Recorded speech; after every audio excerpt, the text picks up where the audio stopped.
On September 4, 1986, the nuclear submarine K-219, Yankee class according to NATO designation, left a Soviet port and went on alert to the US coast. It so happened that her duty area was not far from the ill-fated Bermuda Triangle. And, traditionally, in this cursed area there was a mishap. Before you watch this video, I'm going to ask you to support my channel with a thumbs up. It won't cost you anything, but it means a lot to me and my channel. Thank you. On October 3, K-219 set out for a patrol area in the Sargasso Sea. At 5 a.m., the boat ascended to periscope depth for a routine communications check. She then dived to a depth of 85 meters. Captain 3rd Rank Petrikov, commander of MH2, along with a mechanic, reports to the commander of the submarine about a leak in missile silo number 6.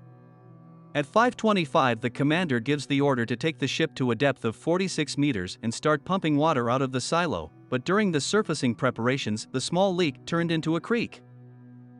At 5:32, clouds of oxidizer poured out of the shaft, and 5 minutes later there was an explosion. The water reacted dangerously with the rocket fuel, causing a fire and a rocket explosion. The captain gave the order for an emergency surfacing. An initial inspection of the boat revealed the following damage: a high gas level in compartment 4, about 4.5 tons of water in the hold of that compartment, and a temporary loss of information about the status of the missiles in the other silos. Other onboard systems were also damaged. The Chestnut loudspeaker system was knocked out. The R-651 radio transmitter was practically destroyed. Indicators and lights in the compartments were broken. A high-pressure air duct in the superstructure was damaged. The control panel showed that the 220V DC power supply on the left side was out of service, the automatic valves supplying water to the steam generators on the left side were closed, and the independent tertiary circuit valves were open. The power system console showed that the insulation resistance of the electrical systems on both port and starboard sides was 0. At the captain's command, the crew arranged for a line in compartment 2, control station, and rocket compartment 5, in which compressed air back pressure was created to prevent the spread of gases to other compartments. At 6:10, personnel from compartments 5 and 6, auxiliary engine compartment, were transferred to compartment 8, forward turbine compartment. 7 minutes later, a message came from rocket compartment for that it was impossible to stay there because of the large amount of gas and high temperature. The captain ordered compartment 5 to prepare to receive personnel from rocket compartment 4.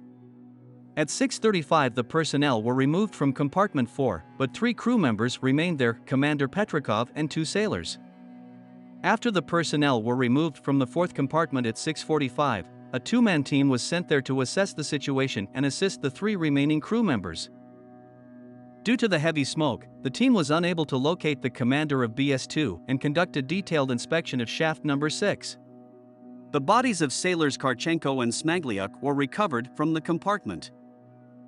At 7:25, when the boat surfaced, ventilation of compartments 4, 5, and 6 began. At daybreak, the commander inspected the missile silo number 6 from the outside, standing on the tail of the boat. There was no trunk lid, nor could the missile be seen. There was damage to the outer hull structure around the shaft. The shield fairing of shaft covers 1, 3, 4, 5, and 7 was torn off and hanging overboard. The missile deck around shaft number 6 was deformed and brown smoke was streaming from it. At the same time, the crew decided to stop the starboard reactor because the damage caused the reactor cooling to stop working at full capacity and the core temperature began to rise. And while in the case of the leftboard reactor the shutdown process went smoothly, in the case of the second reactor the automation failed. The reactor compartment commander, Senior Lieutenant Belikov, and Sailor Preminin entered the reactor area and manually lowered the compensators in order to prevent the melting of the core. Because of the high temperature and the destructive effects of radiation, Belikov lost consciousness, and Preminin decided to continue to act alone. Belikov was pulled out of the reactor area, but Preminin remained inside. He lowered the last, 4th compensator grid, the reactor was stopped, but Preminin could not go back, the door was jammed. There he dies. At that time, Soviet ships approached, the crew was evacuated and the boat was taken in tow. Attempts to keep the boat afloat continue. The boat's commander, captain of the second rank, Britanov, stayed on board until the very end, in order to prevent the conniving Americans from penetrating. He remained there even when the tow rope broke during the night and the boat, having lost speed, began to sink. He received direct orders to leave the boat, but he stubbornly repeated that he would leave the boat when he saw fit. More precisely, when he was sure that it would inevitably sink. A boat was even sent to fetch him and drag him out, but he successfully shooed them away and kept them away. He did not leave the vessel until the water had already begun to flood it. The struggle for survivability and the towing continued for 3 days, and finally everything came to a point where, at 11 a.m. on October 6, K2-19 sank resolutely to the bottom at a depth of 5 kilometers. 4 men, Petrakov, Karchenko, Snagliuk and Preminin, died during the entire disaster. In the Union itself, no less interesting things are happening. TASS releases a statement about the submarine incident. Apparently, Gorbachev realized how disastrous it was for his image to conceal the real situation during the Chernobyl accident that year. On the web, by the way, there is an allegedly top-secret transcript of the Politburo meeting on K2-19. Unfortunately, I cannot quote the real opinion of the top leadership of the USSR on the situation. Immediately after the loss of the boat, there were rumors of a collision with the submarine Augusta of the US Navy. It was in the area of K2-19 wreckage and observed the process of fighting for the submarine. Moreover, they also ascribed the torn tether to the Americans, saying that the Augusta torn it at night, going through the tether with its control center. The fact that the Augusta docked soon after the incident is an added bonus. A spokesman for the U.S. Department of Defense refuses to comment on a CBS News release that claims the USS Augusta, quote, very likely collided with a Soviet submarine. True, supporters of this version ignore the fact that Augusta did not dock in Groton, Connecticut until October 20, 2 weeks after K2-19 was lost.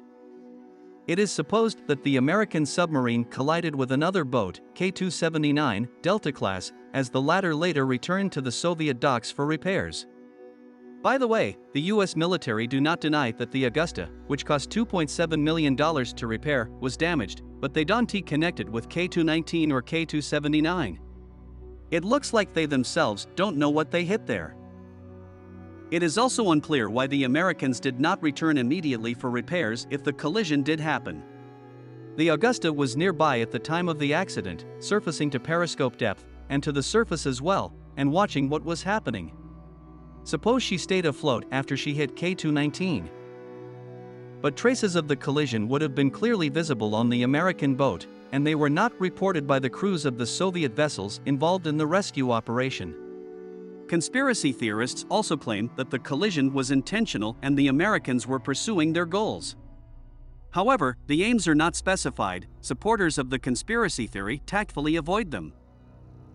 Adepts of Igor Prokopenko believed that the boat collided with unknown ocean dwellers known as Quakers. This shit was allegedly observed during the Cold War by both the USSR and the US, and both sides blamed each other. Quaker is an unknown source of low-frequency sound detected by the submarine sonar. Nicknamed so because of the characteristic frequency and intensity of the sound, reminiscent of the frogs croaking. But attempts to find a link between the Quakers and K2-19 lead to such dismal sources that I will not consider this version. By the way, the sources explaining the Quaker phenomenon are no less depressing. Somehow. The words of the commander of K2-19 himself, captain of the second-rank Britanov. In an interview with Lieutenant Commander Wayne Grestock of the U.S. Navy, he clearly said that there was no collision. But you and I know that. It is still officially accepted that shaft number 6 depressurized when the lid was pre-compressed before surfacing. The leak expanded to a critical size and further destruction proceeded apace. In any case, the boat cannot be recovered. The nuclear warheads are lying at the bottom of the ocean. According to scientists, the remains of nuclear weapons are not dangerous. Sergei Preminin, who at the price of his life prevented a radiation accident in the waters of the Gulf Stream, was posthumously awarded the Order of the Red Star in 1987. In 1997, by presidential decree, he was posthumously awarded the title of Hero of the Russian Federation. I thank you for watching. Your support is very important to me. Your comments and thumbs up motivate me to release new videos on interesting topics. Subscribe and turn on notifications. See you in the new videos.